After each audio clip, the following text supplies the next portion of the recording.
Welcome to Reagan Land, Santa Barbara, California, home of the Reagan Ranch Center, named after the famed president, political icon and legend of the American Republican political conservative movement. But does the legacy match to the reality? Is all smiles and joy in the Reagan legacy and the Reagan reality, or are there cracks? President Reagan's Ranch is owned by America's Foundation, which is us, and we bought from Nancy in June. It can take anywhere from 40 minutes. Now, Reagan reverence reverberates, it abounds. Former Vice President Dick Cheney, former Republican presidential candidate Mitt Romney, the ever interesting and diverse mind and mouth of Sarah Palin,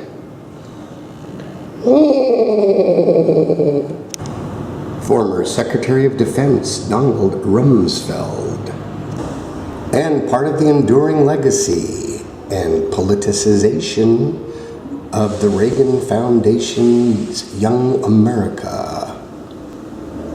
Individual freedom, a strong national defense, free enterprise, and the catchphrase of all, traditional values. Tradition, tradition. So, of course, the question is about the source on the horse. Myth, legend, reality, Ronald Reagan on Reagan Ranch. Don't let the cowboy attire fool you. Ronald Reagan was a savvy consummate, very talented, remarkably sophisticated politician with great government experience, having served as the governor of the state of California through the turbulent 1960s, late 60s draft riots. Didn't have much compassion for those anti-war protesters. But part of Reagan's great public appeal, what gave him the label the great communicator, was his down-home, spun, folksy way to relate to the common American. A self-made man who rose through the ranks of Hollywood as a B-level actor and became president of the Screen Actors Guild during the anti-communist tempers of the 1950s, Reagan rose into prominence and yet maintained an interesting balance between the homespun, here's the modest Reagan Ranch, and the ever-remarkable domain of that most famous address, the White House. Hey, Dad, that looks like Grandpa. And let's bring it just a little more Hollywood. Well, now there's a change. That gifted actor made it all the way to 1600 Pennsylvania. A consummate, savvy, strategic politician who helped bring about the end of the Soviet Empire and brought down the dreaded Berlin Wall. Although sometimes Washington was crumbling around him too, just as maybe in 1927, or that is 1947, that is 2017, things could be also in interesting condition.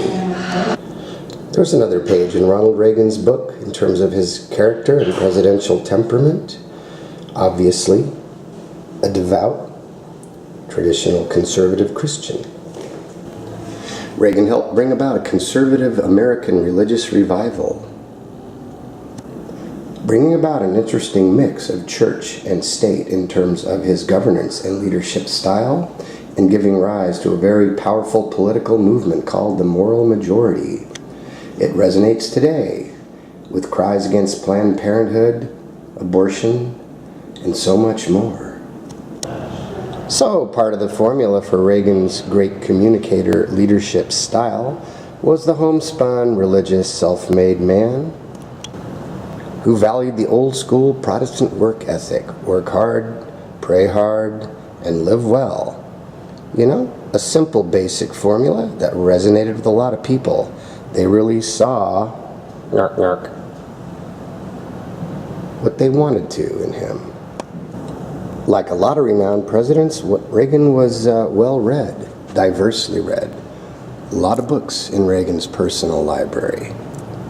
Questions are always asked about Donald Trump's reading habits. A diverse set of titles gives an insight into his interests. Advise and Consent, Trial Legend by Alan Drury, McMurtry, Cowboy Fiction, Louis L'Amour, Cowboy Fiction, The Family in the Modern World. Well, there you go, the family values business. The Gip of Notre Dame, Win One for the Gipper, also one of Reagan's nicknames. The Greatest Democracies by legendary Winston Churchill, John Maynard Keynes, noted free market economist. Inveighing What Will Go by William F. Buckley, another renowned conservative icon, writer, witnessed by Whittaker Chambers, one of the avid anti-communist witch hunters. Going back to the House Un-American Activities Committee, the man that accused Alger Hiss of being a communist spy under the Roosevelt administration's State Department. And the punter of Udell's whatever. So let's take a look at national parks of the West. Ronald Reagan once said, "You've seen one redwood, you've seen them all." He wasn't exactly a conservationist president, though he loved the land. Interesting paradox, which is part of presidential personality. But let's just take a look and open the Hey, wait a minute. fake books. No, they're just pictures, photographs of what he actually did read. A reasonably well-read president, imagine that. Day of Infamy, the attack on Pearl Harbor. Football, you know, you gotta have football. But being a successful president, or at least a president of significant action, takes more than personality. It takes a policy sense and an ability to work the political system. In 1981, 1 year into his presidency, Donald beep. In less than 7 months after Ronald Reagan was inaugurated President of the United States, he and a Republican Congress passed historic legislation. Tax relief. The Economic Tax Recovery Act was designed to overcome the Carter year economic problems of stagflation, the energy crisis, stagflation being runaway inflation anywhere from a 13 to 14% rate annually, to stagnant job and wage growth. Here is the House of Representatives version of the Economic Recovery Tax Cut. Just a couple pages of light reading for presidents who read. And the Senate version of the Economic Recovery Tax Act of 1981. If you have insomnia, you'll get to page 19 and be fast asleep. Ever the showman, you know that Hollywood experience pays off. No more bedtime for Bonzo movies for Ronzo. The Economic Recovery Tax Act of 1981 was signed at the Reagan Ranch, with press members invited. Come along for the ride, folks. 25% across the board reduction in federal income tax rates implemented in a 3-year period.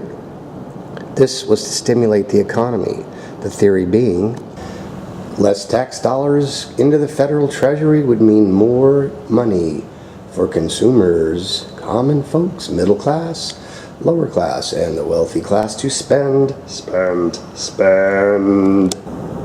A new phone, a new easy chair, a new saddle, a new car,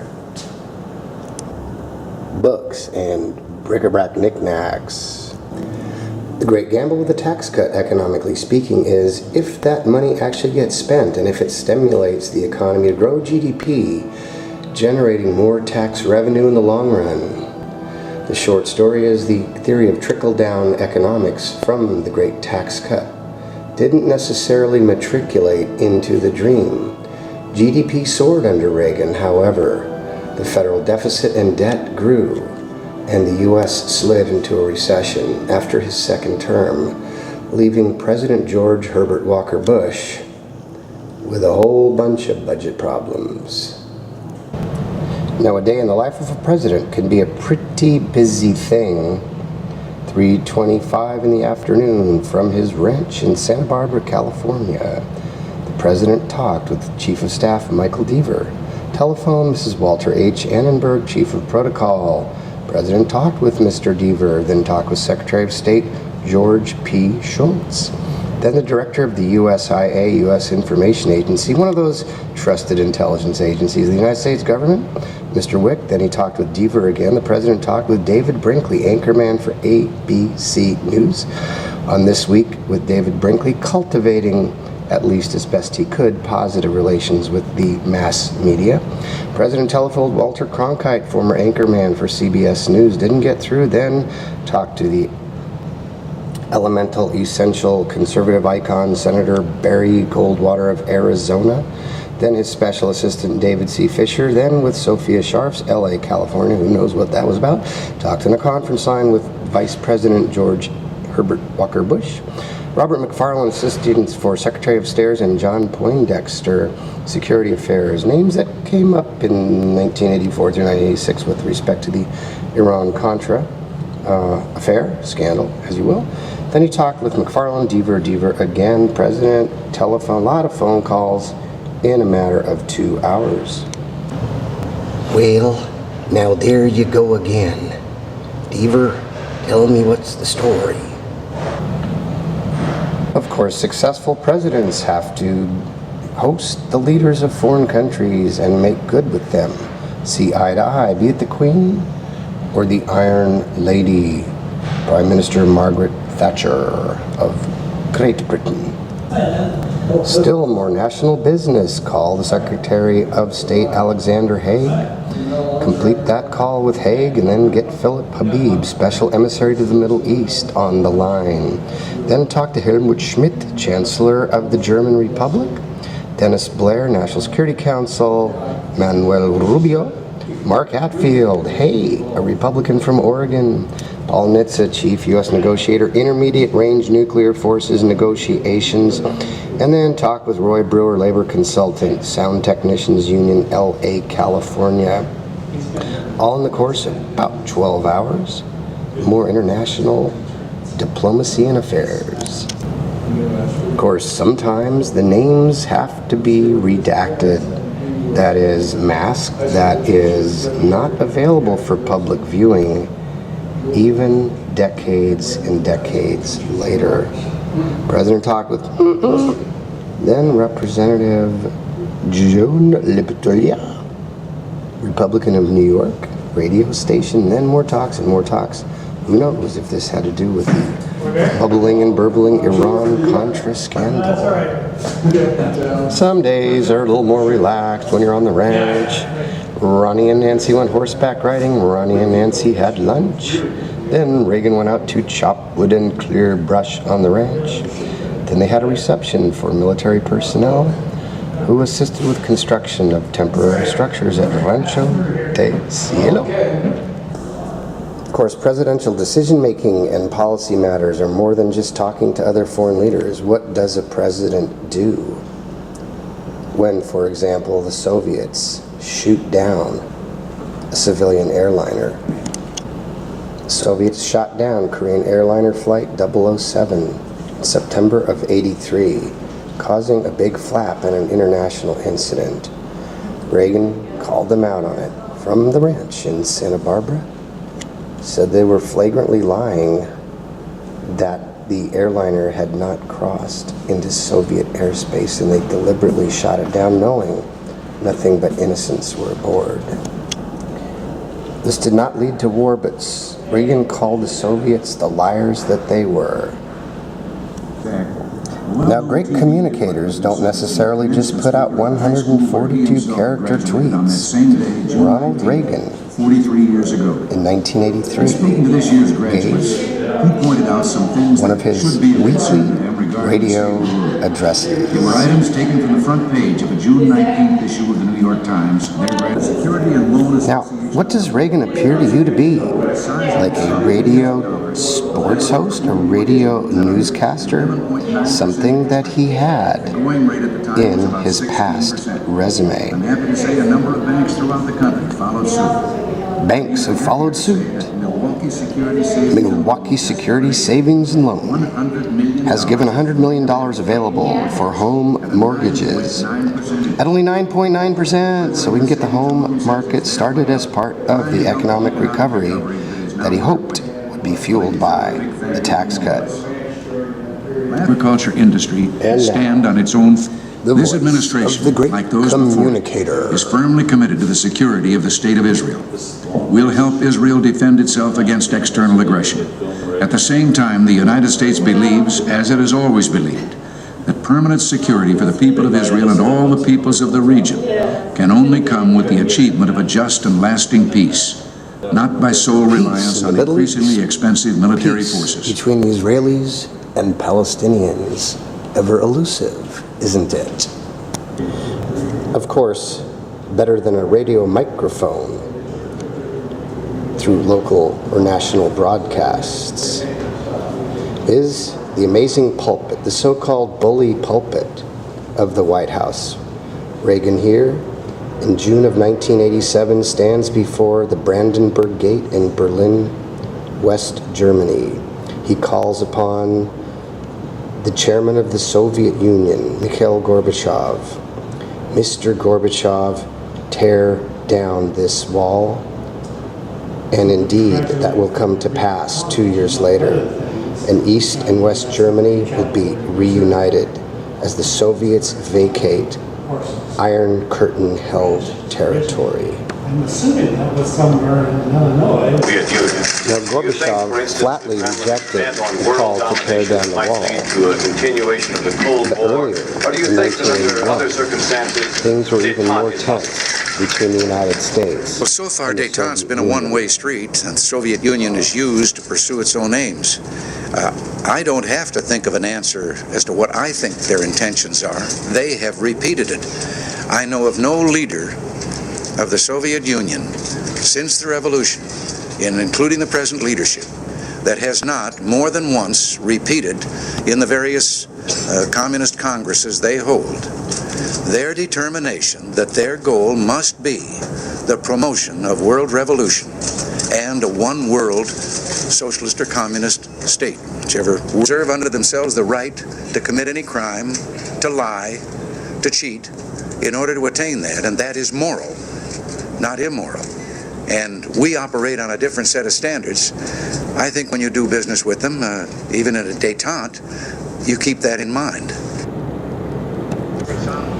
In March of 1983, President Reagan took his opposition and hostile view of the Soviet Union one step further in a speech to the National Association of Evangelicals. Again, an interesting mixture of church and state in his foreign policy views and from his personal character perspectives. Reagan's antipathy to communism began far before he became president, or even long before he was governor of the state of California.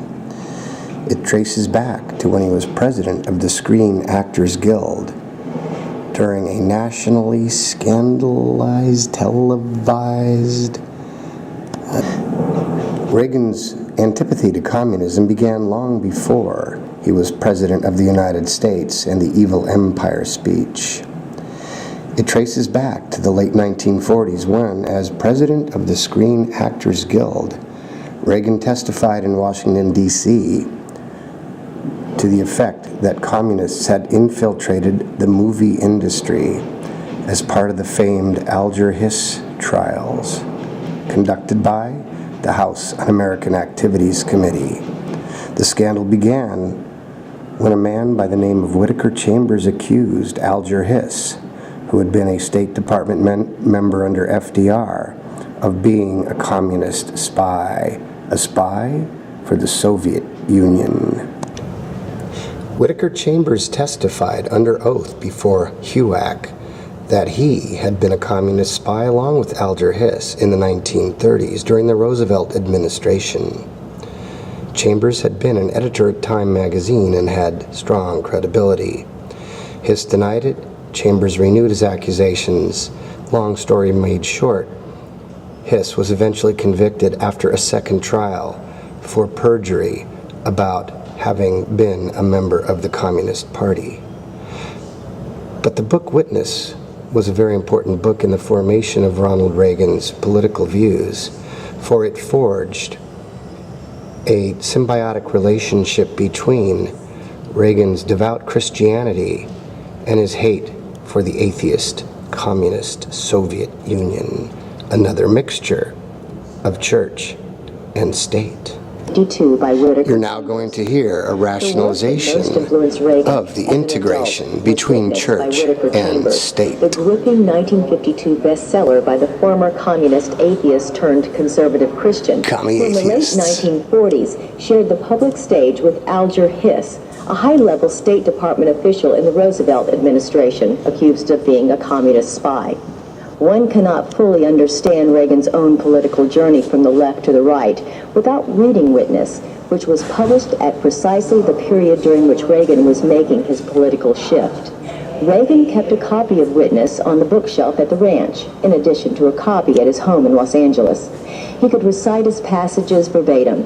The book's impact was particularly evident in his March 1983 Evil Empire speech, where Reagan's denunciation of the focus of evil in the modern world is hauntingly similar to Chambers' description in the foreword to Witness. And where did Bush get the axis of evil speech, you may ask? Of the concentrated evil of our time. Yes, let us pray for the salvation of all of those who live in that totalitarian darkness. Pray they will discover the joy. In 1803, Thomas Jefferson wrote a letter to the Danbury Baptist Church saying that there should be a wall of separation of church and state under our Constitution's freedom of religion and free exercise clauses.